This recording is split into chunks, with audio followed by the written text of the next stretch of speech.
ইতিমধ্যে জুই জ্বলি থকা এই অঞ্চলত ইয়াৰ ফলত যুদ্ধ হ'ব পাৰে বুলি কোৱা হয়। নিয়ন্ত্ৰণৰ বাহিৰ হ'ব পাৰে। গুট্ৰিছে সদস্য দেশসমূহক শান্তি বজাই ৰাখিবলৈ আৰু আন্তঃৰাষ্ট্ৰীয় আইন মানি চলিবলৈ আহ্বান জনাইছে। প্ৰশ্ন হয়, আমেৰিকাই কোনখন আইনৰ অধীনত আক্ৰমণ কৰিছিল ইৰাণত? IAEAৰ পৰা কোনো খবৰ পোৱা নাছিল যে ইৰাণ অস্ত্ৰ শস্ত্ৰ নিৰ্মাণ কৰিছে। আমেৰিকাৰ চোৰাংচোৱা সংস্থাৰ পৰা ইৰাণৰ হাতত বোমা থকাৰ কোনো খবৰ পোৱা নাছিল। ইৰাণে অস্বীকাৰ কৰি থাকিল। বোমা বিস্ফোৰণৰ প্ৰমাণ আছে নে নাই সেই বিতৰ্ক চলিছিল। বোমাৰ সম্ভাৱনাৰ নামত আমেৰিকাই বোমাটো নিক্ষেপ কৰিলে।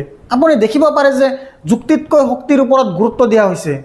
ই উচিত অনুচিতৰ কথা নহয়, এইটো আমেৰিকা আৰু ইজৰাইলৰ কথা। আমেৰিকাৰ বহু চিনেটৰ প্ৰতিনিধিয়ে ৰাষ্ট্ৰপতি ট্ৰাম্পৰ ওপৰত প্ৰশ্ন উত্থাপন কৰিছে যে তেওঁ আন কোনো দেশক আক্ৰমণ কৰাৰ পূৰ্বে কংগ্ৰেছৰ অনুমোদন লোৱা নাছিল। বহু প্ৰতিনিধিয়ে এইটো আক্ৰমণৰ সংবিধান উলংঘা বুলি কৈছে। ভাৰতত এনে সময়ত যিকোনো ব্যক্তিয়ে প্ৰশ্ন উত্থাপন কৰিলে তেওঁক দেশদ্ৰোহী বুলিও কোৱা হয়। মই এইটোও নাজানো যে বিজেপিৰ কোটি কোটি সমৰ্থকৰ বাহিৰে বাকী জনসাধাৰণক এই বিষয়ে প্ৰশিক্ষণ দিয়া হৈছে যে যাতে কোনোবাই ৰাষ্ট্ৰীয় নিৰাপত্তাৰ বিষয়টোক লৈ প্ৰশ্ন উত্থাপন কৰিব নালাগে। এই খবৰবোৰ তেওঁ কেনেকৈ চাব?